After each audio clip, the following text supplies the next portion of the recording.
Hallelujah hallelujah. यशाया 9:6-7 यशाया 9:6 कारण आम्हासाठी बाळ जन्मला आहे, आम्हास पुत्र दिला आहे, त्याच्या खांद्यावर सत्ता नाही, त्याला अद्भुत मंत्री, समर्थ देव, सनातन पिता, शांतीचा अधिपती म्हणते। वचन 7 त्याच्या सत्ता पृथ्वीला व शांतीला अंत नसणार, तो दाविदाच्या सिंहासनावर बसून त्याचे साम्राज्य चालवेल आणि तेथून पुढे ते सर्व काळ न्यायाने व धर्माने दृढ व स्थिर करील। सेनाधीश परमेश्वराचा आवेश ते सिद्धीस देईल। Hallelujah hallelujah hallelujah. वचन घे संदीपा, कारण आम्हासाठी बाळ जन्मला आहे, आम्हास पुत्र दिलेला आहे, त्याला अद्भुत मंत्री आणि सनातन पिता आणि समर्थ देव, शांतीचा अधिपती असे म्हणते। त्याच्या सत्तावृद्धीला अंत नसणार, तो युगानुयुग राज्य करील, कारण युगानुयुग राज्य करणाराच तो प्रभू आहे। बायबल संदीपा, पहिली गोष्ट आम्हासाठी बाळ जन्मला आहे, दुसरी गोष्ट आहे आम्हास पुत्र दिलेला आहे। पहिलं आहे आम्हासाठी बाळ जन्मला आहे। या सृष्टीमध्ये सृष्टीचे तारण करण्यासाठी, म्हणजे प्रत्येक माणसाच्या उद्धारासाठी देवाने आपला पुत्र या जगात पाठवला, जो प्रथम एक बाळ म्हणून या जगात जन्म घेतला। पुढे वचन सांगते की देवाने आम्हाला पुत्र दिलेले आहे। परमेश्वर पित्याने त्याचा स्वतःचा पुत्र आपल्या मानव जातीसाठी दिला। तिसरी गोष्ट बायबल सांगते त्याच्या खांद्यावर सत्ता आहे आणि त्याला अद्भुत मंत्री, सनातन पिता, समर्थ देव आणि शांतीचा अधिपती असे म्हणते। आता प्रभू येशूला काय म्हणतील की तू एक पिता आहे, तू मात्र देव आहे आणि तो मात्र राजा आहे, म्हणून शांतीचा अधिपती म्हणजे राजाधिकारी। आता या ठिकाणी बायबल सांगते की प्रभू येशूला पिता, देव आणि राजा या तीन गोष्टींच्या द्वारे आवाज दिला जाईल किंवा तीन गोष्टीच्या द्वारे त्याचा स्वीकार केला जाईल, राजा म्हणून, देव म्हणून आणि पिता म्हणून। मग अद्यापर्यंत आपले लोक का अद्यापर्यंत अंधश्रद्धेमध्ये जीवन जगत आहेत किंवा अद्यापर्यंत आपल्यामध्ये असलेले लोक अद्यापी मात्र मूर्खपणामध्ये जीवन जगत आहेत। येशूला अजूनही मात्र लोकांनी बाळ करून ठेवलेले आहे की तो बाळ आहे, म्हणजे जसे की बघा 25 डिसेंबर या दिवशी, क्रिसमस या दिवशी अद्यापी येशूला बाळच समजत आहे की तो बाळ आहे। गाईचा गोठा तयार करणे आणि मग त्या गोठा तयार करून त्याच्यामध्ये मात्र प्रभू येशूचे लहानपणाचे म्हणजे बाळ येशूचे टेचू ठेवणे, पवित्र माता मरीचे, योसेफाचे किंवा मात्र मेंढपाळांचे आणि मेंढरांचे, अशा प्रकारे त्याच्यामध्ये ते मूर्त्या ठेवणे आणि मग ख्रिसमस म्हणून सण साजरा करणे। तर या सर्व चुकीच्या कल्पना आहेत, चुकीच्या गोष्टी पण आहेत। या सर्व संबंधाने आपण बायबलद्वारे या सर्व गोष्टी पाहणार आहोत की बायबल या संबंधाने आपल्याला काय शिकवत आहे। तर पहिली महत्वाची गोष्ट, प्रभू येशू बाळ मिळत नाही, बाळ आपल्यासाठी जन्मला, आपल्याला पुत्र दिला, पण आता कोण आहे प्रभू येशू? देव आहे, राजा आहे आणि पिता आहे। आणि बाळ कोण आहेत माहिती? आपण सर्व, आपण लहान बालक आहोत आणि आपला बाप प्रभू येशू ख्रिस्त आहे। म्हणून प्रभू येशूला तुम्ही बाळ समजू नका किंवा बालामध्ये त्याला लेखू नका, तर तो आपल्या सर्वांचा बाप आहे, तो आपल्या सर्वांचा पिता आहे। प्रतिवर्ष आपण येशूचा हा जन्मदिवस साजरा करतात एक बाल म्हणून, पण नक्की आपल्याला सर्व गोष्टी ठाऊक आहेत का की येशू ख्रिस्ताचा जन्म नक्की कधी झाला? ही तारीख आजपर्यंत कोणाला माहिती नाही। ज्यांच्याकडे रमाबाई पंडितांनी लिहिलेलं बायबल आहे, रमाबाई पंडितांनी लिहिलेलं बायबल ज्या व्यक्तीकडे आहे त्या व्यक्तीने ती बायबल उघडा, त्या बायबलमध्ये नवा करार जो आहे, त्या नवा करारामध्ये जर तुम्ही नवा करार उघडला, एक जुना करार आणि एक दुसरा नवा करार। जुन्या करारात 39 पुस्तके आणि नव्या करारामध्ये 27 पुस्तके आहेत, एकूण 66 पुस्तके आहेत। तर नव्या करारामध्ये तुम्ही नवा करार खोलताना जे एक पान येते ज्याच्यामध्ये पूर्ण स्पष्टीकरण दिलेले आहे ख्रिस्त जन्माबाबतीत, तर मात्र बायबलच्या बाबतीत आणि ख्रिस्त जन्माबाबतीत त्याच्यामध्ये सुद्धा आपल्याला बरीच माहिती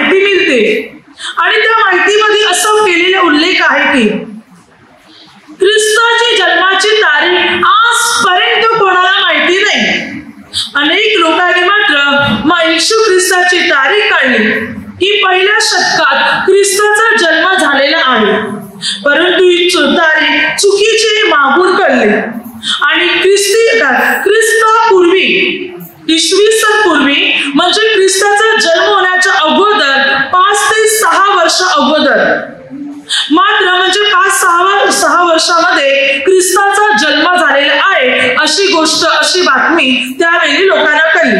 म्हणजे इसवी सनामध्ये पहिल्या शतकात नाही तर इसवी सन पूर्व 5 ते 6 वर्ष अगोदर जन्म झाला असणार. इसवी सन पूर्व 5 ते 6 वर्ष अगोदर. परंतु आपण इसवी सन पहिल्या शतकात ख्रिस्ताचा जन्म दिवस हा साजरा करतो. हालेलुया. आणि समज आता आपल्याकडे जे कॅलेंडर आहे या कॅलेंडरची सुरुवात इसवी सनाद्वारे झालेली आहे. इसवी सन, जसे की बघा तुम्ही मराठी कॅलेंडर किंवा काल निर्णय या कॅलेंडरचा उपयोग करता. त्या कॅलेंडरमध्ये मात्र 1 तारीख, जानेवारीची 1 तारीख, 1 तारखेमध्ये त्याच्यामध्ये लिहिलेलं असणार इसवी सन. म्हणजे हे जे कॅलेंडर सुरू झालं हे कॅलेंडर ख्रिस्ताच्या जन्माच्या द्वारे सुरू झालं, ज्याला मात्र इसवी सन म्हणतात. म्हणजे इसवी सन म्हणजे येशूच्या जन्माच्या वेळी नवीन कॅलेंडरची सुरुवात झाली. तरी बायबलच्या नियमाप्रमाणे आपण जर प्रभूच्या जन्माच्या बाबतीत पाहिलं तरी ख्रिस्ताचा जन्म कोणत्या तारखेला झालाय हे नीट कोणी सांगू शकत नाही. तरी अनेक विद्वान लोकांचा हा संकेत आहे की ख्रिस्ताचा जन्म मार्च किंवा एप्रिल मध्ये झाला असावा, कारण ज्यावेळी वसंत ऋतू असतो त्या वसंत ऋतूत ख्रिस्ताचा जन्म असावा. कारण बायबलच्या नियमाप्रमाणे जर आपण पाहिलं तर बायबल सांगते उत्पत्ती 18 अध्याय आणि 2 राजे 4 अध्याय 8 वचनापासून. उत्पत्ती 18 अध्यायामध्ये इसाकाच्या जन्माच्या वेळी ज्या परमेश्वर पिता आपल्या दूतांसह अब्रामाच्या घरी आला त्या परमेश्वर पित्याने अब्रामास म्हटले, मी पुढच्या वर्षी तुझ्याकडे येईन तेव्हा सारेला मुलगा होईल वसंत ऋतूत. मी वसंत ऋतूत तुझ्याकडे येईन तेव्हा सारेला मुलगा होईल. पुढच्या वर्षी वसंत ऋतूत सारेला मुलगा होईल. 2 राजे 4 अध्याय 8 वचनापासून. सुनेम करणे स्त्री अगदी अलिशा संदेशाने पण तिला तेच म्हटलं, पुढच्या वर्षी वसंत ऋतूत तू बालाला उराशी धरशील. तर या ठिकाणी वसंत ऋतू खास महत्वाचा होता. वसंत ऋतू म्हटलं तर होणारी नव्या वर्षाची नवी सुरुवात, ज्याला आपण अबीब महिनाही म्हणू शकतो. कारण परमेश्वर पित्याने इस्रायल लोकांना ज्या मिस्र देशातून बाहेर काढले तेव्हा देव पिकाने त्यांना मात्र ज्या बाहेर काढले तेव्हा तो वर्षाचा पहिला महिना, पहिला आठवडा, पहिला दिवस बनला गेला. देव पिकाने त्यांच्यासाठी तो पहिला महिना वर्षाचा पहिला महिना ठरवला. बायबल काय सांगते पहा, वचन सांगते की निर्गम या पुस्तकामध्ये 12 अध्याय परमेश्वर पित्याने म्हटलं 2 वचनात, हा महिना तुम्हाला आरंभीचा महिना व्हावा, तुमचा वर्षाचा पहिला महिना व्हावा. परमेश्वर पित्याने इस्रायल लोकांना ज्या मिस्र देशातून बाहेर काढले तेव्हा मात्र तो कोणता महिना, कोणता वर्ष चालू होते हे ठाऊक नाही. पण देवाने ती एक नवी सुरुवात केली नव्या कॅलेंडरची, नव्या वर्षाची, आणि तिथून वर्षाचा पहिला महिना बनला अबीब, ज्याला इब्री भाषेत अबीब म्हणतात, तर ज्याला मराठीमध्ये चैत्र म्हणतात, तर त्याला इंग्लिश मध्ये मात्र मार्च एप्रिल, मार्चची समाप्ती आणि एप्रिलची सुरुवात म्हणतात. तर या ठिकाणी अबीब हा पहिला महिना इब्री कॅलेंडर प्रमाणे बनला गेला. जेव्हा परमेश्वर पित्याने इस्रायल लोकांना मिस्र देशातून बाहेर काढले तो महिना होता अबीब, सुटकेचा महिना. सुटकेचा महिना म्हणजे इस्रायल लोकांच्या मुक्तीचा तो महिना होता. आणि त्यावरून अनेक विद्वान लोक हे सांगतात की ख्रिस्ताचा जन्म मार्च एप्रिल मध्ये झाला असणार, कारण मार्च एप्रिल महिना म्हणजे अबीब महिना किंवा चैत्र महिना बायबलच्या नियमाप्रमाणे, इब्री कॅलेंडरच्या नियमाप्रमाणे महत्वाचा महिना आहे. आणि त्याच वेळी महत्वाची कामं केली जात होती. मंदिराची स्थापनाही मात्र त्याच वेळी झाली. आणि मात्र इतकंच नाही, यावेळी परमेश्वर पित्याने इस्रायल लोकांना मिस्र देशातून बाहेर काढले. परमेश्वर पित्याने याच वेळी सारेला मुलगा होईल हे अभिवचनही दिले. अलिशा संदेशाच्या द्वारे सुनेम करणे स्त्रीला सुद्धा हेच अभिवचन मिळाले. मुलाच्या जन्मासंबंधी वसंत ऋतू. वसंत ऋतू आपण कशाला म्हणतो? जेव्हा झाडाला नवीन पालवी फुटते, नवीन रोप येते, झाडे त्यावेळी नवीन आणि टवटवीत बनली जातात, त्याला वसंत ऋतू म्हणतात. नवीन पालवी येणे, नवीन तेज निर्माण होणे, झाडे टवटवीत होणे म्हणजे वसंत ऋतू. तेव्हा एक नवीन जन्म आहे. म्हणजे अनेक विद्वान लोकांचा हा संकेत आहे की ख्रिस्ताचा जन्म मार्च किंवा एप्रिल मध्ये झाला असावा. अबीब महिन्यात, चैत्र महिन्यात, मार्च एप्रिल महिन्यात अगदी वर्षाची नवीन सुरुवात किंवा झाडाची नवीन पालवी किंवा लोकांची मुक्तता किंवा लोकांना पापापासून सुटका आणि त्यासाठी एक नवीकरणाचा जन्म झाला आणि तो होता प्रभू येशू. पण तरी सुद्धा प्रभूच्या जन्माची तारीख आजपर्यंत नीट कोणालाही माहिती नाही. 4व्या शतकामध्ये रोम शहरामध्ये प्रथम ख्रिसमस हा सण पाळण्यासाठी सुरुवात केली. त्यावेळी रोम शहरामध्ये मात्र अगदी कॅथलिक चर्चने मात्र या सणाला सुरुवात केली. 25 डिसेंबर या दिवशी त्याने ख्रिसमस हा दिवस साजरा करायला, ख्रिस्ताच्या जन्माचा दिवस साजरा करायला सुरुवात केली. तरी सुद्धा 9व्या शतकापर्यंत ख्रिसमस या सणाला फार महत्व मिळाले नव्हते. हा मुख्य सण आहे हे 9व्या शतकापर्यंत कोणी मानले नव्हते. हळूहळू काही गोष्टीमध्ये अगदी 16व्या शतकामध्ये तर ख्रिसमस या सणाला प्रतिबंध सुद्धा करण्यात आला होता. अशा अनेक अडथळे सुद्धा आले. परंतु पुढे मात्र अशा गोष्टी घडल्या की 25 डिसेंबर हा ख्रिस्ताचा जन्म आहे हा दिवस घोषित करण्यात आला. 16व्या शतकानंतर हा दिवस खास आणि महत्वाचा बनला गेला, जो प्रत्येक कॅलेंडरमध्ये सुट्टीचा दिवस ठरविण्यात आला आणि म्हणून 25 डिसेंबर या दिवशी ख्रिसमस हा दिवस साजरा करू लागले. तरी सुद्धा अनेक शहरामध्ये मात्र जानेवारीच्या 6 ते 7 तारखेला ख्रिसमस हा दिवस साजरा केला जातो. जसे कॅलेंडर आहे एप्रिल कॅलेंडर किंवा काही कशी कॅलेंडर आहे इंडियन कॅलेंडर वगैरे, त्या कॅलेंडरच्या द्वारे मात्र ख्रिसमस हा दिवस अगदी वेगवेगळ्या तारखेला सुद्धा साजरा केला जातो. तरी सुद्धा नीट तारीख कोणती आहे ही आजपर्यंत कोणाला माहिती नाही. हालेलुया. तर आता आपण 25 तारखेला इकडे जमलेले आहोत आणि हा दिवस आपण ख्रिसमस किंवा ख्रिस्ताच्या जन्माचा दिवस म्हणून आपण साजरा करतो की या दिवशी ख्रिस्ताचा जन्म झाला. भले हा आपला विश्वास आहे किंवा या दिवशी आपण एकत्र होतो किंवा जमा होतो. पण आता आपल्याला या दिवशी काय करायचंय? या दिवशी काय आपल्याला खाणे-पिणे, नाच तमाशा, प्रोग्राम, फंक्शन या गोष्टीमध्ये सहभागी व्हायचंय का? या दिवशी किंवा दारू पिणे, नशा करणे, पांड्या करणे, प्रोग्राम करणे या गोष्टीमध्ये सहभागी व्हायचंय का? मुलीच नाही. भले आपण या दिवशी ख्रिसमस हा दिवस साजरा करतो, पण महत्वाची गोष्ट आहे की या दिवशी प्रभू आपल्याला काय शिकवते की या दिवशी प्रभूची आराधना करणे, प्रार्थना करणे, अनेकांना स्वार्थीची घोषणा करणे, गरीब, अनाथ, लाचार लोकांना सहाय्य आणि मदत करणे हाच आहे ख्रिसमसचा दिवस.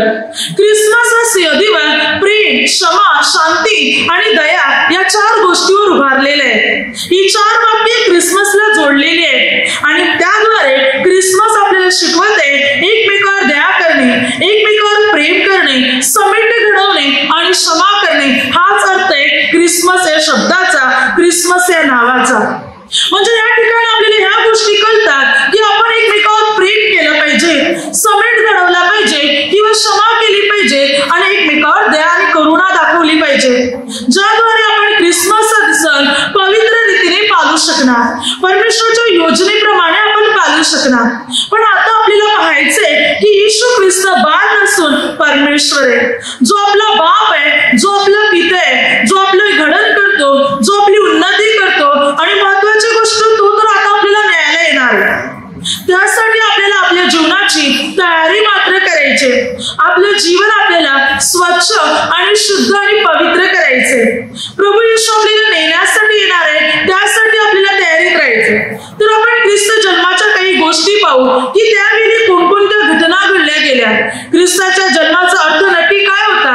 त्या दिवशी काही प्रोग्राम झाले, त्या दिवशी काही फंक्शन होते, त्या दिवशी काही नाच तमाशा होता किंवा कोणी प्यायला बसले होते? तर असं काहीच नव्हते. तर त्या दिवशी घडणाऱ्या गोष्टी संबंधाने आपण बायबलद्वारे काही गोष्टी पाहू. हालेलुया. ख्रिस्ताच्या जन्माचा उद्देश उद्देश काय होता तर वचन सांगते की मात्र मत्ते 1:18-25 बायबल सांगते की त्या वेळेला ख्रिस्ताच्या जन्माच्या वेळेला त्यावेळेला आता प्रभूचा जन्म होणार होता. पवित्र माता मरिया गरोदर होती. म्हणून योसेफाने विचार केला की मी तिला गुप्तपणे सोडून देतो. जेव्हा त्याला कळून आले की ती गरोदर आहे म्हणून तेव्हा हे विचार त्याच्या मनात घोलत असताना प्रभूच्या दूताने त्याला म्हटलं, स्वप्नामध्ये दर्शन देऊन म्हटलं की योसेफा तू मरीला आपली पत्नी म्हणून स्वीकार, कारण तिच्या पोटी जो गर्भ आहे तो पवित्र आत्म्यापासून आहे. तिला पुत्र होईल, त्याचे नाव तू इमानुएल ठेव, म्हणजे आम्हा बरोबर देव, कारण तोच आपल्या प्रजेला त्याच्या पापापासून तारेल. तेव्हा योसेफ झोपेतून उठला आणि त्याने जाऊन मरीचा स्वीकार केला. आता पहा वचन काय सांगते. वचन सांगते की मात्र देवदूत योसेफाला म्हणत आहे की पवित्र मरीच्या उदरात जो गर्भ आहे तो पवित्र आत्मेपासून आहे. तिला पुत्र होईल, त्याचे नाव तू इमानुएल येशू, म्हणजे आम्हा बरोबर देव असं ठेव. तो आपल्या प्रजेला त्याच्या पापापासून तारेल. आता इथे ख्रिस्ताचा जन्म मात्र आपल्या प्रजेला पापापासून तारण्यासाठी झाला, पापापासून वाचविण्यासाठी झाला. ख्रिस्त या जगात जन्माला आले ते पापी लोकांना म्हणजे जगातल्या प्रत्येक व्यक्तीला अधोलोकातून वाचविण्यासाठी किंवा माणसाच्या उद्धारासाठी, माणसाच्या तारणासाठी ख्रिस्ताने या पृथ्वीमध्ये जन्म घेतला.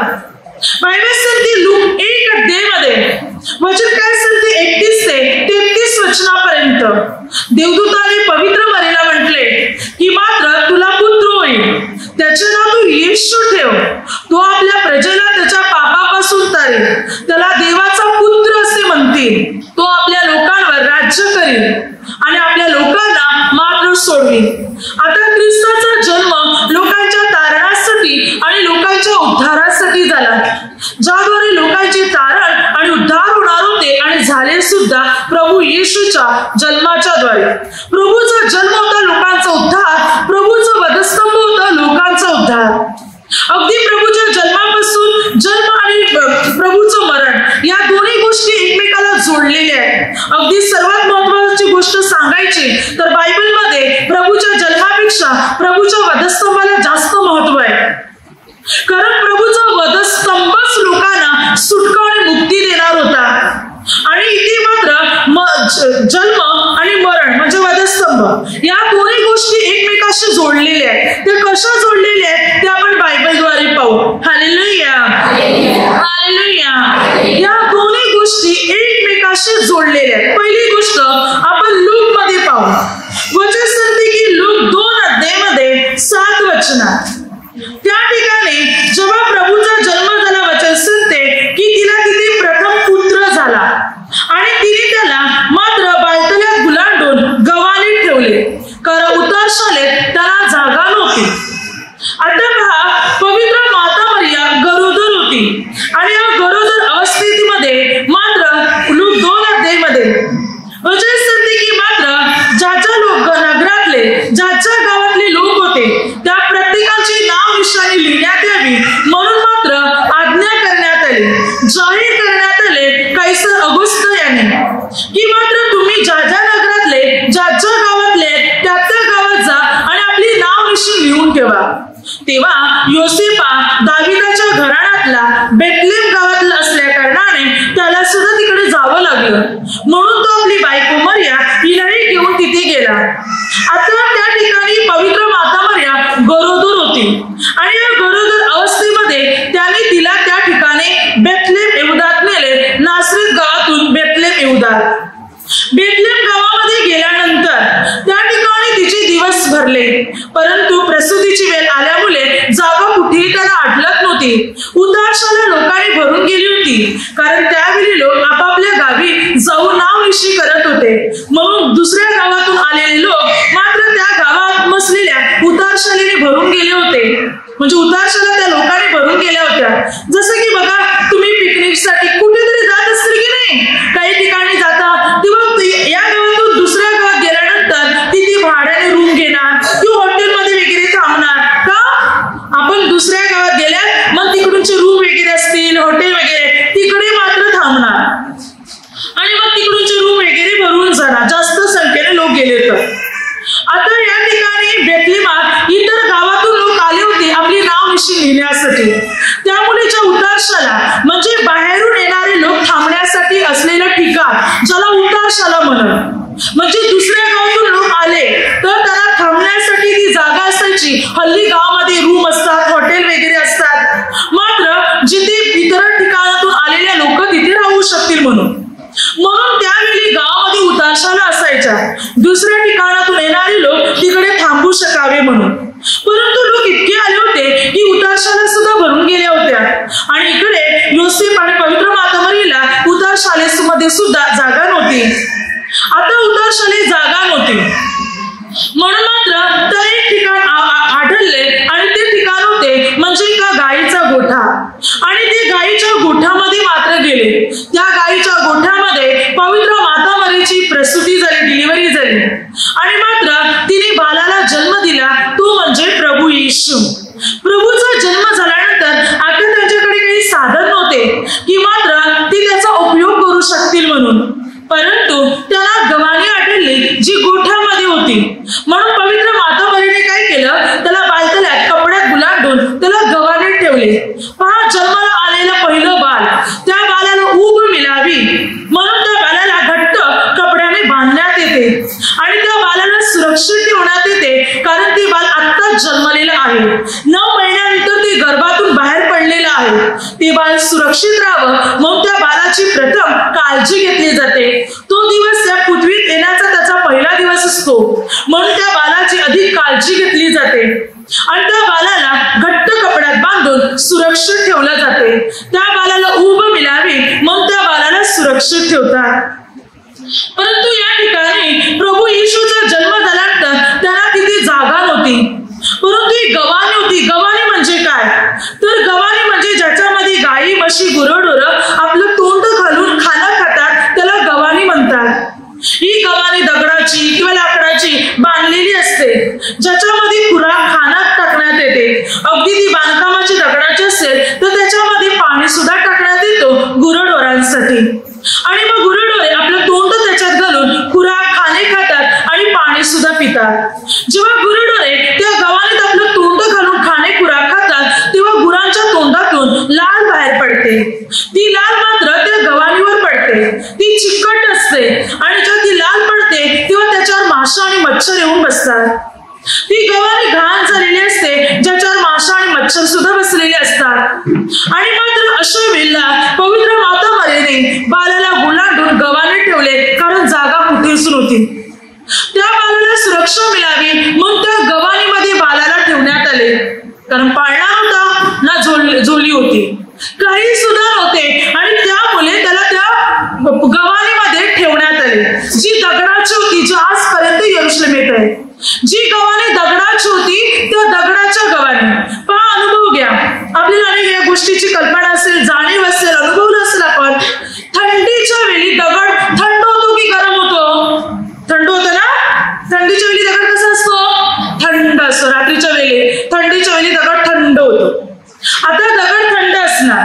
दुसरी गोष्ट, दगड माखलेला होता म्हणजे त्याच्यावर लाल पडलेली होती, त्याच्या मच्छर माशा, त्याच्यात खाणं गुरंढोरांनी खाणं असेल, घाण वगैरे लागली असेल, शेणाचा वास, शेणाची दुर्गंधी तिकडे असणार आणि त्याच्यात बाल येशूला ठेवत आहे. बघा, प्रभूचा जन्म आणि वधस्तंभ दोन्ही गोष्टी जोडल्या जाते. तर ज्या वेळेला बालाला त्या ठिकाणी ठेवले तेव्हा प्रभूने कोणता अनुभव घेतला असेल? ज्या ठिकाणी बालाला उभीची गरज होती, ऊब मिळणं गरजेचं होतं. बाल जन्मानंतर आपण त्याला घट्ट कपड्यात बांधतो, त्याच्या अंगावर देतो की त्याला ऊब मिळावी. त्याचे हातपाय पण बांधले जातात, त्याचं फक्त चेहरा, तोंडच फक्त ठेवतात, कान, डोकं वगैरे सर्व बांधून ठेवणार. पूर्ण त्या बालाला बांधलं जाते, त्याला ऊब मिळावी आणि ती घट्ट बांधण्यात येते. एक कोंबडी पण सुद्धा बघा, जेव्हा आपल्या पिल्लांना जन्म देते तेव्हा ती पिल्लांना आपल्या पंखाखाली घेते. जेव्हा ती अंडी फोडते, पिल्लांना जन्म देते, त्या पिल्लांना ती उभे खाली घेते आणि जेव्हा ती कोंबडी पिल्लांना आपल्या पंखाखाली घेते, ऊब देते, तेव्हा ती पिल्लं काय होतात? कडक होतात, लवकर चालायला लागतात. एक बाल जन्मल्यानंतर आई आपल्या बालाला वेंगीत देते, अगदी आपली स्वतःची ऊब त्या बालाला देते आणि किंवा मात्र त्या बालासाठी सुरक्षाच्या गोष्टी तयार करते. म्हणजे कपड्यात गुलाल नाही, त्याच्या अंगावर देणे, त्याला मच्छर चावू नये म्हणून मात्र जाळी लावाय किंवा इतर अनेक गोष्टी. पण या ठिकाणी बाल येशूसाठी काहीच नव्हतं. त्याला अशा ठिकाणी ठेवलं होतं जिथे त्याला ऊब मिळायला हवी होती, तिथे दगडाचा थंडावा मिळत होता. उलट झालं. जिथे सुरक्षा मिळायला पाहिजे मच्छर माशीच्या द्वारे, उलट तिकडे मच्छर आणि माशा जास्त होत्या, जाळी नव्हती. जिथे स्वच्छता असायला पाहिजे तिथे मात्र शेण होते. जिथे सुवास असायला पाहिजे तिथे दुर्गंधी होती. या सर्व गोष्टी प्रभूच्या जन्माच्या वेळी तिकडे होत्या. जेव्हा एक बाल जन्माला येते, मग ती हॉस्पिटलमध्ये आलं तरी सतत तो रूम पुसण्यात येणार. घरामध्ये सुद्धा एक बाईची डिलिव्हरी झालेली आहे, लहान बाल आहे म्हणून घर वगैरे स्वच्छ ठेवणार, पुसून ठेवणार. का? स्वच्छता पाहिजे. बाल आहे, लहान बाल आहे, आजारी पडू नये. पण त्या ठिकाणी मात्र शेणाची दुर्गंधी आणि घाण होती. तसे मच्छर माशा हे सर्व तिकडे होतं. प्रभू येशूने हे दाखवलं जन्माच्या पहिल्या दिवशी. पहा, ही घाण, ही दुर्गंधी, हे मच्छर, या माशा, या पीडा, या यातना, या वेदना म्हणजे तुमची पाप आहेत, तुमच्या पीडा आहे, तुमचे रोग आहे. हे मी माझ्या अंगावर घेण्यासाठीच मी जन्म घेतलेला आहे. तुमचं सर्वस्व मी माझ्या शरीरावर घेण्यासाठी मी जन्म घेतलेला आहे. हे प्रभूने जन्माच्या पहिल्याच दिवशी दाखवलं. तुमचे पाप, तुमच्या पीडा, तुमचे आजार, तुमचे रोग, तुमच्या यातना, तुमच्या वेदना माझ्या अंगावर मी घेणार आहे. आणि प्रभूने घेतल्या. जेव्हा प्रभू वधस्तंभावर बलिदान झाले, जेव्हा प्रभूने क्रूसावर बलिदान दिले, त्याच वेळेला यशाया 53 अध्याय पूर्ण 1 ते 9 अगदी महत्वाचं वचन. प्रभूने सर्व गोष्टी स्वतःच्या अंगावर घेतल्या, स्वतःच्या शरीरावर घेतल्या. पीडा, रोग, आजार, यातना, वेदना, शिक्षा, फटके, सर्वस्व हे जन्माच्या दिवशी दाखवून ठेवलं. म्हणून जन्माचा पहिला दिवस आणि वधस्तंभाचा दिवस, दोन्ही दिवस मात्र जोडले जात आहेत, एक होत आहे. दुसरी गोष्ट, हालेलुया, प्रभूने त्या ठिकाणी तर ठेवलंच, परंतु रातोरात त्यावेळेला पलायन करायचं होतं. बघा, रातोरात योसेफाला देवदूत काय म्हणत आहे पहा. देवदूत म्हणत आहे की मात्र बालाची हत्या करण्यासाठी हेरोद राजा पाहत आहे, तर तू बाल आणि त्याच्या आईला घेऊन मिस्र देशात जा. मग ते 2 अध्याय 13 ते 15. आणि रातोरात मात्र योसेफ बाल येशूला घेऊन आणि पवित्र माता मरीला घेऊन या बेथलेहमातून, यरुशलेमेतून मात्र कुठे जाते? मिस्र देशात. रातोरात बाल जन्मलेले, ताबडतोब रातोरात पलायन करायचंय. ज्या स्त्रीची डिलिव्हरी झालेली आहे आणि रातोरात या देशातून दुसऱ्या देशात प्रवास करायचाय, कदाचित चालत किंवा गाढवावर, कसं वाटणार? एक अवघड गोष्ट वाटणार. आणि रात्री थंडीच्या वेळी बालाला बाहेर काढायचं म्हणजे, बाल जन्माला आल्यानंतर थंडीचे दिवस सोडू द्या, गरमीच्या दिवसातून बालाला बाहेर काढत नाही रात्री. हे जर थंडीचे दिवस, समज क्रिसमस आपण पाहतो, समज थंडीचे दिवस असतील तर त्या वेळेला बालाला बाहेर काढणं किती अवघड गोष्ट होती. थंडाव्याचा त्रास असणार आणि बाहेरून प्रवास करायचे, चालत किंवा गाडवावर जायचंय या देशातून दुसऱ्या देशात. आणि आसपास मात्र आपण सांगू शकत नाही आता विमानांच्या द्वारे काढलेले किती किलोमीटर आहे. तर आताच्या वेळी जर पाहिलं तर बेथलेहम यहूदातून जर पाहिलं तर मिस्र देशापर्यंत तिकडूनचा जो किलोमीटर आहे ते आसपास 60-70 किलोमीटर आहे विमानाच्या द्वारे. असं किती असं माहिती नाही. तर मात्र 60 ते 70 किलोमीटर चालायचं होतं आसपास, मात्र आपल्या अर्नाळ्यातून तर आसपास बोईसर पर्यंत इथपर्यंत चालत जायचंय. डिलिव्हरी झालेली बाई आताच रात्री जन्म दिल्याने रातोरात निघायचंय. जेव्हा एक स्त्रीची डिलिव्हरी होती ना, बालाला जन्म देते ती किंवा ती थकलेली असते. बालाला जन्म दिल्यानंतर ती थकलेली असते, शरीर एकदम लुलारी कमजोर पडलेलं असते, तिच्यात ताकद नसते, थकलेली असते स्त्री. दुसरी गोष्ट, बाळ दूध पिते मग तिला भरपूर भूक लागते, भरपूर भूक. त्यावेळी स्त्रीला भरपूर खायला देणं फार गरजेचं असते. आणि या स्थितीत, थकलेल्या स्थितीत, भुकेल्या शरीरात प्रवास करायचा, नीट खायला पण नसणार आणि शरीर पण थकलेलं होतं. आणि या परिस्थितीत तिने रातोरात प्रवास केला. आणि प्रभू येशूने, बाल येशूने पण प्रभूच्या पिढीला, प्रभूच्या वेदनेला व्हायला सुरुवात झालीच होती जन्माच्या पहिल्याच दिवशी. प्रभूने पहिल्या दिवसापासून यातना आणि दुःख सहन केले आणि लोक खातात पितात मौज मजा करतात. सर्व ठिकाणी चालली नाच तमाशा खाणे पिणे हेच चाललेले. रात्रभर पार्ट्या केल्या असतील, पिऊन खाऊन पडले असतील, कोणाला पण भान असेल इतके त्याच्यामध्ये रुतलेले असतील, धुंद झाले असतील. कोणाला सुद्धा याची कल्पना नाही प्रभूच्या जन्माच्या वेळी प्रभूने आणि पवित्र माता मारेने आम्हासाठी काय सहन केलं. कोणालाच त्याची कल्पना नाही. Hallelujah hallelujah. कोणाला सुद्धा मात्र त्याची जाणीव मिळत नाही. मनुष्य फक्त खा प्या मौज मजा करा नाच तमाशा हेच सर्व ठिकाणी चाललेले. आणि दुसरी गोष्ट पहा, क्रिसमसच्या अगोदर लोक काय करतात माहितीये? गोटी बनवतात. गोटी बनवणार, मोठमोठी गोटी बनवणार. अनेक ठिकाणी तर चर्चमध्ये गोटी बनवण्यासाठी गावाकडून पैसा पण गोळा केला जातो, पण गरीबाला घर बांधून देत नाही. पैसा मागितला जातो, पैसा गोळा केला जातो गोठी बांधायला, गोठी बनवायला. त्यासाठी त्यापेक्षा गरीबाला घर बांधून द्या, जास्त आशीर्वाद मिळेल. प्रभू गोठ्यात मिळत नाही.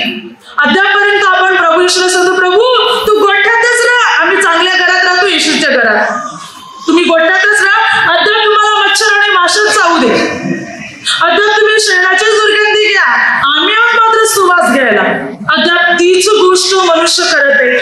त्यावेळीची परिस्थिती ती होती, ती जाणून बुजून केलेली घटना होती.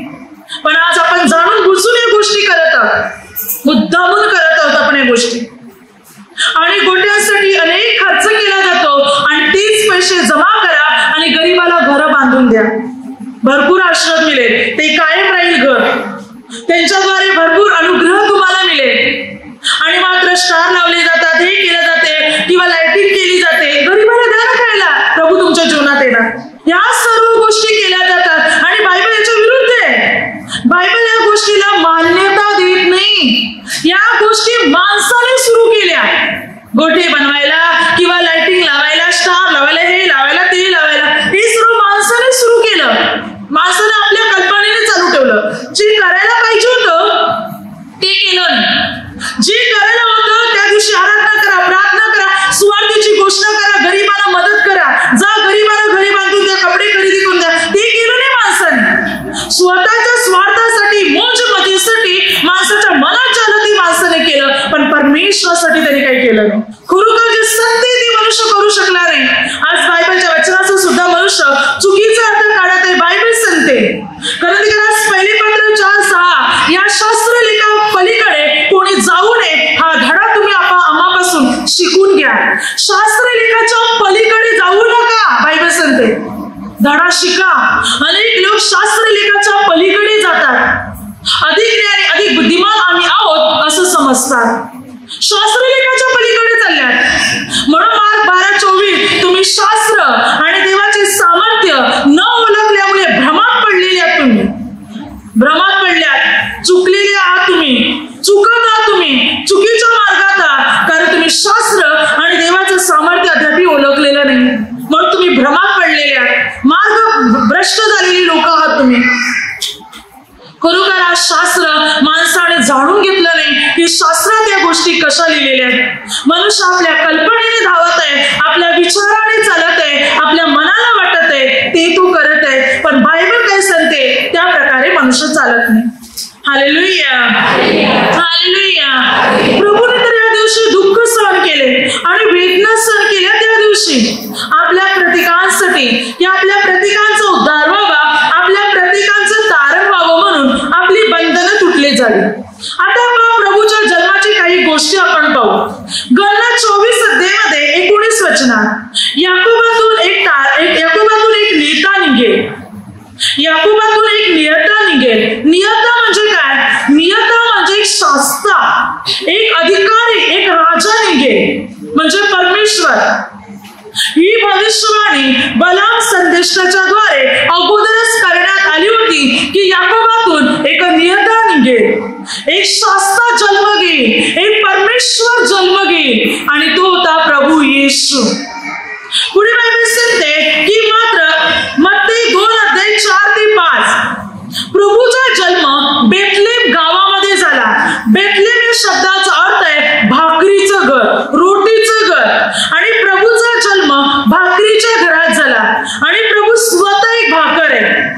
योहान 6:35 आणि 48, मी जीवनाची भाकर आहे. प्रभू परमेश्वर आहे, प्रभू शास्त्र आहे, प्रभू भाकर आहे जीवनाची. प्रभू जीवनाची भाकर म्हणून जन्म घेत आहे पृथ्वीवर, लोकांना जीवन आध्यात्मिक भोजन देण्यासाठी, माणसाची आध्यात्मिक भूक आणि ताण मिटवण्यासाठी प्रभू भाकर म्हणून जन्माला आले. Hallelujah, hallelujah. भाकर म्हणून प्रभूने जन्म घेतला, ज्याद्वारे लोकांची बंधने तुटावी. पुढे वचन सांगते, प्रकटीकरण 12:5, सर्व राष्ट्रावर लोखंडी दंडाने राज्य करील असा पुत्र म्हणजे पुसंतान ती प्रसवली. सर्व लोकांवर अधिकार, राज्य चालवणारा, लोखंडी राज्य करणारा. वचन काय सांगते, सर्व लोकांवर लोखंडी, लोखंड म्हणजे काय, मजबूती आणणारा. म्हणून वचन सांगते, सर्व लोकांवर, सर्व राष्ट्रावर लोखंडी दंडाने राज्य करणारा ख्रिस्त जन्माला येईल. आणि तो आला प्रभू येशू, जो आज सर्व लोकांवर राज्य करत आहे आणि त्याचं राज्य मजबूत आहे, त्याचं राज्य अढळ आहे, युगानुयुग राज्य आहे. आणि आज प्रभू साऱ्या जगावर आणि हर एक मानवावर राज्य करत आहे, कारण साऱ्या जगाचा तोच एकमात्र राजा आहे, तोच मात्र एकमात्र परमेश्वर आहे, जो आज लोहदंडाने राज्य करत आहे. इतकं राज्य त्याचं मजबूत आहे, प्रबल आहे, अविनाशी आहे, कधीच नाश न पावणार, अविनाशी युगानुयुगाचं राज्य आहे प्रभू येशूचं राज्य. हालेलुया. आणि तोच प्रभू आपला उद्धारक आहे, आपला तारणार आहे, आपली उन्नती आणि आपली प्रगती मात्र करणारा प्रभू येशू आहे. प्रभूचा जन्म आपल्या उद्धारासाठी आणि आपल्या तारणासाठी झाला. आता मग मत्तीमध्ये आपण पाहतो 2 अध्यायामध्ये, जेव्हा प्रभूचा जन्म झाला तेव्हा जन्माच्या वेळी पूर्व दिशेला एक तारा उगवला. पूर्व दिशेला एक तारा उगवला. त्या ताऱ्याच्या दिशेने मागील 3 मागील राजा आले.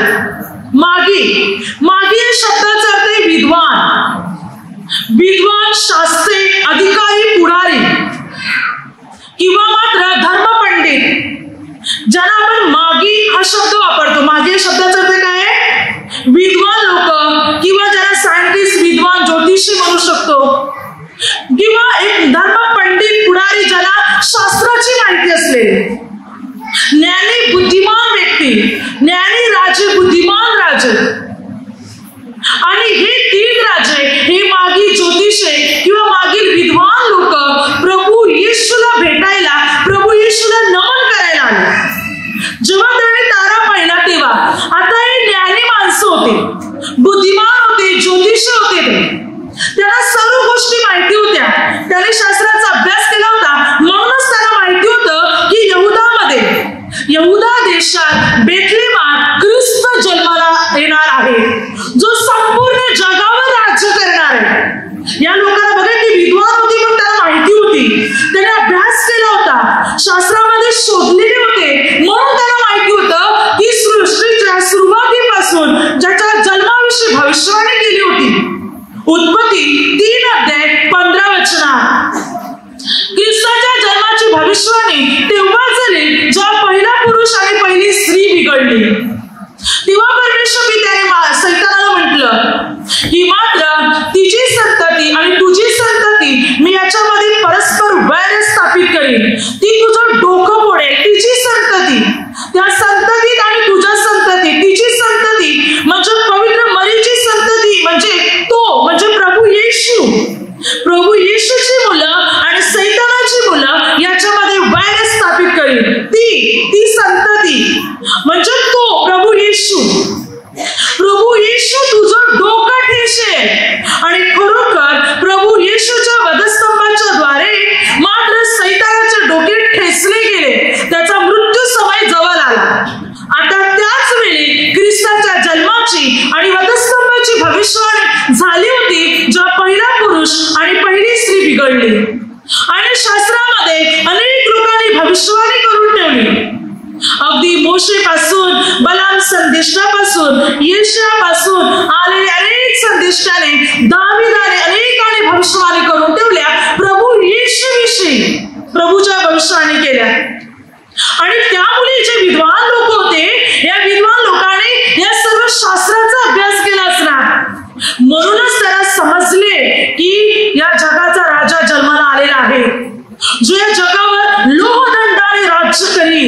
ज्याचं राज्य अविनाशी असणार, कधी नाश पावणार नाही, असं राज्य जो देवाचा पुत्र आहे. आणि म्हणून ते ताऱ्याच्या दिशेने शोधत शोधत यरुशलेमीमध्ये आले आणि ते हेरोद राजापर्यंत पोहोचले. हेरोद राजाला म्हणू लागले की ख्रिस्ताचा जन्म कुठे व्हायचाय, आम्ही पूर्व दिशेत त्याचा तारा पाहून त्याला नमन करण्यासाठी आलेलो.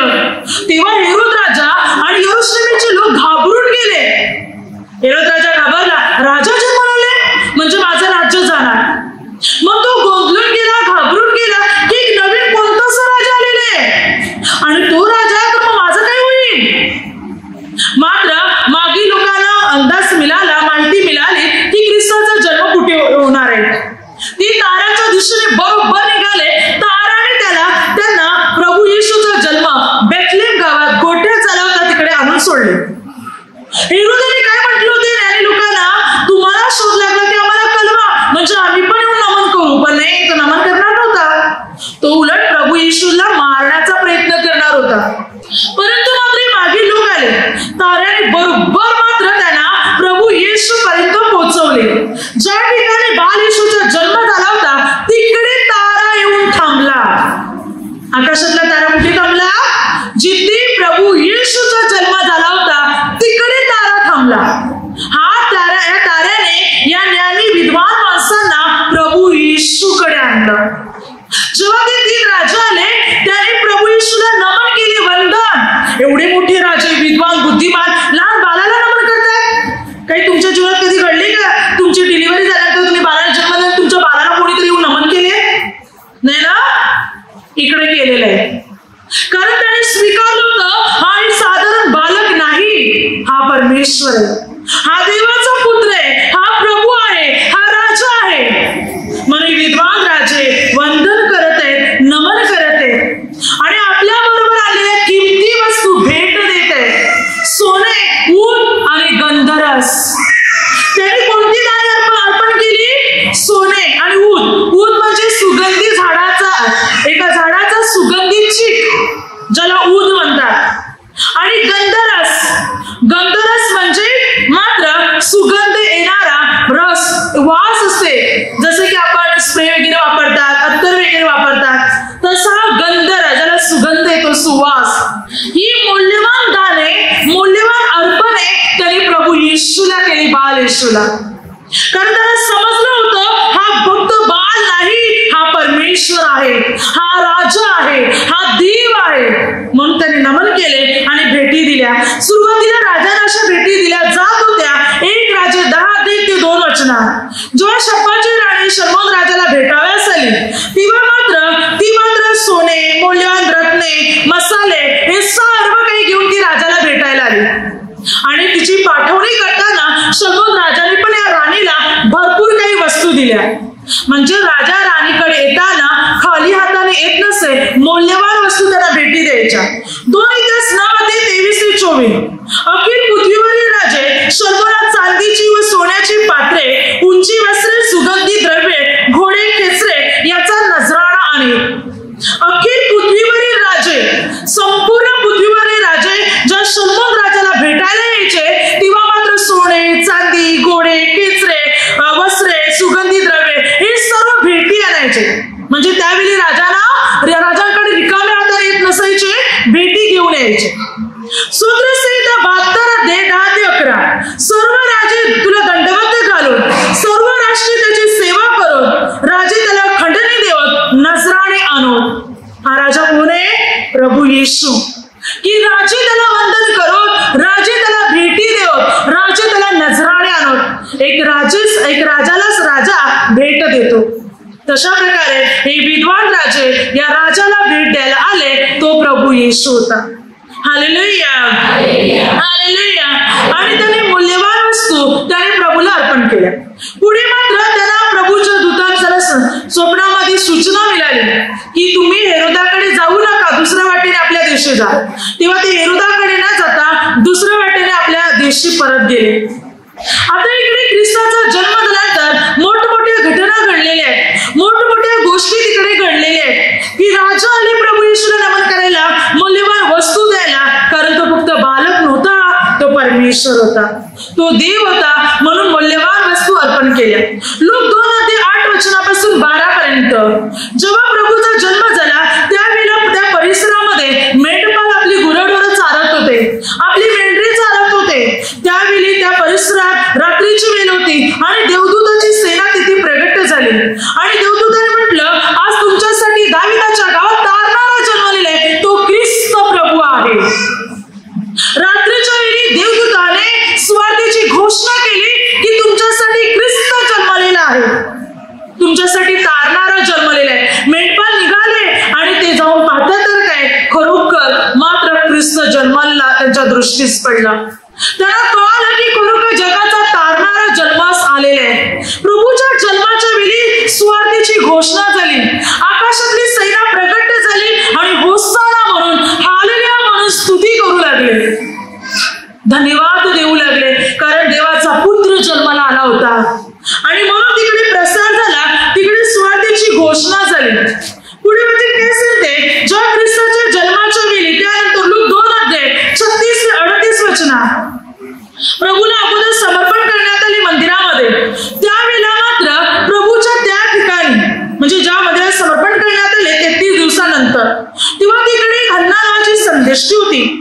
तिने सर्वांना सांगायला सुरुवात केली की ज्या मुक्तीची आपण वाट पाहत आहोत तो मुक्तीदाता आलेला आहे. ती सर्वांना सुवार्ता सांगू लागली प्रभू येशूची. बघा, प्रभूच्या जन्माच्या वेळी देवदूताने सुवार्ता मेंढपाळाला सांगितली. सुवार्तेची घोषणा झाली प्रभूच्या जन्माच्या वेळी. प्रभूच्या जन्माच्या वेळी राजे प्रभूला भेटायला आले, प्रभूला वंदन करायला आले. प्रभूच्या जन्मानंतर मात्र हन्ना नावाच्या संदेष्टीने सुद्धा सुवार्तेची घोषणाच केली. म्हणजे प्रभूच्या जन्माच्या दिवशी कोणत्या घटना झालेल्या आहेत? ज्या सुवार्तेची घोषणा, प्रभूला वंदन, तो राजा एक कबूल केले आणि मात्र त्या दिवशी स्तुती झाली, गौरव झाला, सन्मान झाला. पण आज त्या दिवशी काय करत आहे? खा प्या मोज मजा नाच तमाशा हेच चाललेलं आहे. हे कोणच करत नाही. याच्याकडे डोळे झाक आणि जगाच्या गोष्टीकडे आणखी डोळे मोठे करून उघडे करून पाहतात, पण देवाच्या गोष्टीकडे डोळे झाक करतात. Hallelujah, hallelujah. तर बायबल आपल्याला संबंधाने शिकवत आहे की मात्र प्रभूच्या जन्माचा दिवस उत्सवाचा दिवस तर आहेच, पण तो दिवस आहे सुवार्तेची घोषणा करण्याचा दिवस, प्रभूचे गौरव प्रकट करण्याचा दिवस आहे, गोरगरिबाला सहाय्य करण्याचा दिवस आहे. त्या दिवशी मात्र प्रभूची आराधना करणं महत्वाचं आहे. या जगाच्या गोष्टी गुंतू नका, प्रभूची प्रार्थना करा आणि विचार करा, पवित्र माता मरीला किती वेदना झाल्या, किती त्रास झाले तिला त्या स्थितीमध्ये, त्या दिवसामध्ये. पण आज कोणाला पण त्याची जाणीव मिळत नाही. बस खा प्या मोज मजा नाच तमाशा हेच चाललेले आहे. पण चांगली कृत्य करायला आज मनुष्य मात्र विसरलेला आहे. वाईट कृत्य करण्यासाठी आणखी तेज हुशार बनलंय, पण चांगल्या गोष्टी करण्यासाठी मनुष्य विसरलेले आहे. तर असं घडता कामा नये. आपण परमेश्वराचे नियम पाळला, प्रभूच्या वचनाप्रमाणे चालला, तर प्रभू आपल्याला अनुग्रह देणार, प्रभू आपल्याला आशीर्वादित करणार आणि प्रभू आपली उन्नती आणि प्रगती करणार. आपल्या जीवनात आपल्याला जे काही हवं आहे ते सर्व मिळणार. पुढे वचन काय सांगते पहा, ताऱ्याच्या बाबतीत पाहू. अनेक लोक ख्रिसमसच्या दिवशी तारे लावतात, स्टार वगैरे लावतात की हा ती सर्व नकली आपण बनवलेली आपण स्टार लावतो. ख्रिस्त जन्माच्या वेळी जेव्हा हा तारा उगवला तेव्हा त्या ताऱ्याने 3 राजांना येशूकडे आणलं. आपल्या ताऱ्याने किती लोकांना येशूकडे आणले? म्हणून नकली तारे कामाचे नाही, तारे आता आपल्याला बनायचे, आपल्याला येशूकडे लोकांना यायचे. प्रभूने हे दाखवलं, तारा त्या लोकांना प्रभूकडे घेऊन आला, तारे आता आपल्याला बनायचे, अनेक लोकांना प्रभूकडे आणायचे. जे पापाच्या बंधनात आहे, वाईटाच्या बंधनात आहे, त्यांना प्रभू येशूचा मार्ग द्यायचा आहे. हालेलुया. तर बायबल ज्या प्रकारे मत्ती 2:9-11 ताऱ्याने या विद्वान लोकांना प्रभू येशूकडे आणलं. हा तारा प्रभूच्या बाबतीत उल्लेख करत आहे. गणना 24:17 याकोबातून एक तारा उदय पावेल आणि इस्रायलातून एक राजदंड निघेल. याकोबातून एक तारा उदय पावेल आणि तो होता प्रभू येशू. म्हणून प्रकटीकरण 22:13 मी पहाटेचा तेजस्वी तारा आहे. प्रभू येशू पहाटेचा तेजस्वी तारा आहे. म्हणून पेत्राचे दुसरी पत्र 1:19 तुमचा अंतःकरणात दिवस उजेडेपर्यंत आणि पहाटेचा तारा उगवीपर्यंत तुम्ही त्याकडे लक्ष द्याल तर बरे होईल. पहाटेचा तारा आपल्यामध्ये उगवला पाहिजे, ज्याद्वारे आपण अंधकारातून सकाळ उजेडा कारण अद्यापही मनुष्य रात्रीमध्ये अंधकारातच आहे, त्यांनी ख्रिस्ताला ओळखलं नाही. म्हणून त्यासाठी पहाटेचा तारा आपल्यामध्ये उगवलाच पाहिजे, तर प्रकाश येईल, तो म्हणजे ख्रिस्त. आपलं अंतःकरण स्वच्छ करायला पाहिजे की ज्याद्वारे ख्रिस्त आपल्या जीवनात जन्म घेईल. गायीच्या गोठ्यात नाही, आता त्याला जन्म घ्यायचा आपल्या हृदयात. आपल्या हृदयाची तयारी करा, आपल्या अंतःकरणाची तयारी करा, आपलं अंतःकरण स्वच्छ करा. ख्रिस्ताला आपल्या हृदयात आणि आपल्या अंतःकरणामध्ये जन्म घ्यायचंय. आपल्या मनात हृदयात यायचंय प्रभू येशूला, म्हणून हृदयाची स्वच्छता करा, हृदय स्वच्छ करा, म्हणजे प्रभू अंतःकरणात जन्म घेईल. प्रकटीकरण 3:20 पहा, मी तुमच्या दाराशी उभा आहे, दार ठोकते, जो कोणी माझी वाणी ऐकून दार उघडील त्याच्याबरोबर मी आज जाईल, त्याच्याबरोबर जेवीन, तो पण माझ्या बरोबर जेवेल. प्रभू या हृदयाच्या दाराशी उभा आहे, हृदयाचं दार ठोकते, प्रभूला हृदयामध्ये यायचंय. आज आपलं हृदय आपल्याला स्वच्छ करायचं. मग प्रभू आपल्या हृदयात जन्म घेणार, मग आपण तारे बनणार. वचन सांगते दानियल 12:3 तुम्ही ताऱ्याप्रमाणे चमकतील, जे अनेकांना धार्मिकतेकडे आणतात, प्रभूच्या शिकवणीकडे वळवतात, ते ताऱ्याप्रमाणे चमकतील. तारे आपण बनणार, आपण आकाशात किंवा स्वर्गात तारेप्रमाणे चमकणार. कारण शेवटच्या दिवसात या आकाशातले तारे आहेत ना, हे सर्व गळून पडणार आहे आणि मग नवी यरूशलेम, नवी नगरी तयार होणार, त्याच्यात आपण तारे बनणार. आपल्यातून प्रकाश चमकणार, आपल्यातून तेज बाहेर पडणार. पण आताच या पृथ्वीत तारा ज्योती आपल्याला बनायचंय. अनेकांना येशू ख्रिस्ताकडे, प्रभू येशूकडे आणायचंय. जे पापात आहे, अंधकारात आहे, नशेत आहे, वाईटात आहे, मूर्ती पूजत आहे, त्यांना बाहेर काढा. बना तारे. जसं ताऱ्याने 3 विद्वान लोकांना प्रभू येशूकडे आणलं, तसं ताऱ्या आपल्याला बनायचंय. लोकांना प्रभूकडे, ख्रिस्ताकडे, प्रभूच्या शिकवणीकडे आणायचंय. स्वर्गाचं मार्गदर्शन त्यांना करायचंय, स्वर्गाच्या वाटेवर त्यांना आणायचंय. हे काम आपल्याला करायचंय. ख्रिसमसचा हा संकेत आहे, जा आणि प्रभूचा प्रसार करा, प्रभूच्या स्वार्थीची घोषणा करा. जे पापात अंधकारात आहे त्यांना येशूकडे आणा. हाच एक ख्रिसमसचा संदेश. खा प्या मोज मजा करणं नाही. आणि जर खरोखर आपण प्रभूच्या वचनानुसार आणि नियमानुसार चालत आहोत, तर प्रभू आपल्याला अनुग्रह देणार, प्रभू आपल्याला आशीर्वादित करणार, प्रभू आपली बंधने तोडणार, प्रभू आपल्या समस्यातून आणि निराशेतून आपल्याला मुक्त करणार. आता माझ्या शब्दाद्वारे जे काही चुकलं असेल त्याबद्दल मला क्षमा असावी. हालेलुया.